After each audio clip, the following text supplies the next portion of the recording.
Perang Aceh Cut Nyak Dien. Disusun oleh Nadia Nur Afifah, kelas 11 IPS 1, nomor urut 25. Perang dan keterlibatan wanita di dalam pertempuran melawan pasukan Belanda tidak bisa dianggap remeh. Dalam sejarah Perang Aceh, terdapat wanita tangguh, kuat, perkasa, dan pemberani menentang Belanda bernama Cut Nyak Dien. Cut Nyak Dien adalah salah satu wanita pemberani yang menjadi penggerak rakyat Aceh dalam perlawanan Belanda. Lahir dari keluarga bangsawan pada tahun 1848, ayahnya, Teuku Nagtasetia, selalu mendidik Cut Nyak Dien untuk menjadi wanita tangguh dan pemberani. Semangat membara selalu terpancar dan ditampilkan dalam diri seorang Cut Nyak Dien, karena pasukan Belanda yang sudah sangat semena-mena terhadap rakyat Aceh. Cut Nyak Dien adalah istri dari salah satu pahlawan terkenal di Indonesia, yaitu Teuku Umar. Namun sayang, Teuku Umar wafat karena tertembak oleh Belanda pada tanggal 11 Februari tahun 1899 di Meulaboh. Teuku Umar dianggap pengkhianat dan penyusup oleh pasukan Belanda dalam pertempuran. Teuku Umar gugur terkena peluru yang menembus di dadanya. Beliau dimakamkan di Masjid Kampung Mugo di hulu sungai Meulaboh.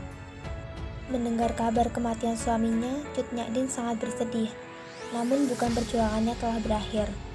Cut Nyak Dien berkata kepada anaknya, "Sebagai perempuan Aceh, kita tidak boleh menumpahkan air mata pada orang yang sudah syahid." Kata-katanya yang diucapkan membuat semangat yang membara di dalam dirinya.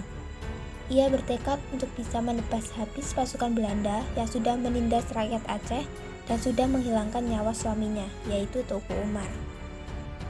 Pada tahun 1899, perang pun dimulai. Cut Nyak Dien dibantu dengan berbagai bantuan dari rakyat Aceh, para ulama dan petinggi, memulai perang dengan menggunakan teknik gerilya. Perang gerilya yang dilakukan Cut Nyak Dien cukup sukses dan sangat rapi, sampai membuat Belanda sempat kewalahan. Belanda sampai harus mengundang tenaga ahli sebagai gubernur militer Belanda. Namanya adalah Dr. Christian Snoek Hoorngronje. Snoek Hoorngronje kemudian menyamar selama 2 tahun di dalam pedalaman Aceh. Dengan teknik penyamarannya tersebut, Snoek Hoorngronje mengetahui kelemahan rakyat Aceh. Snoek Hoorngronje memberitahukan strategi yang tepat untuk mengalahkan rakyat Aceh, yaitu dengan tetap terus menyerang dan terus menghantam kaum ulama dan tidak berunding dengan pimpinan-pimpinan gerilya.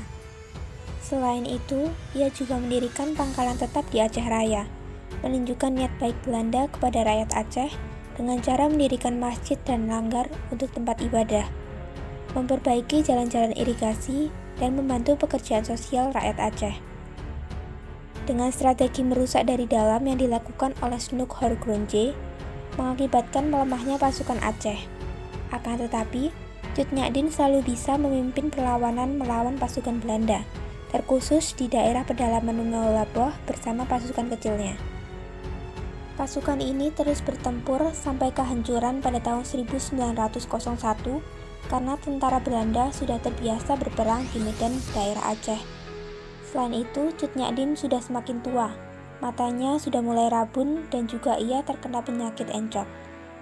Dan juga jumlah para pasukan terus berkurang, serta sulit memperoleh makanan. Hal ini membuat iba para pasukannya.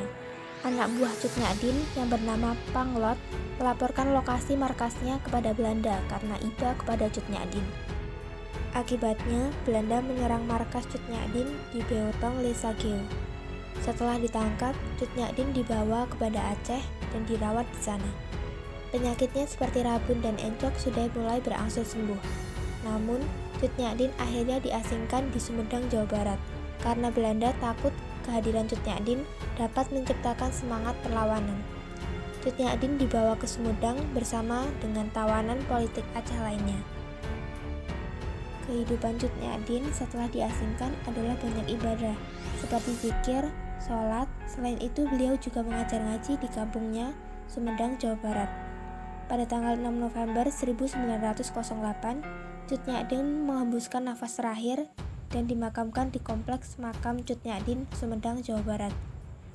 Untuk mengenang jasa Cut Nyak pemerintah Indonesia membuat uang pecahan Rp10.000 dengan foto Cut Nyak Tetapi sekarang uang itu tidak digunakan lagi.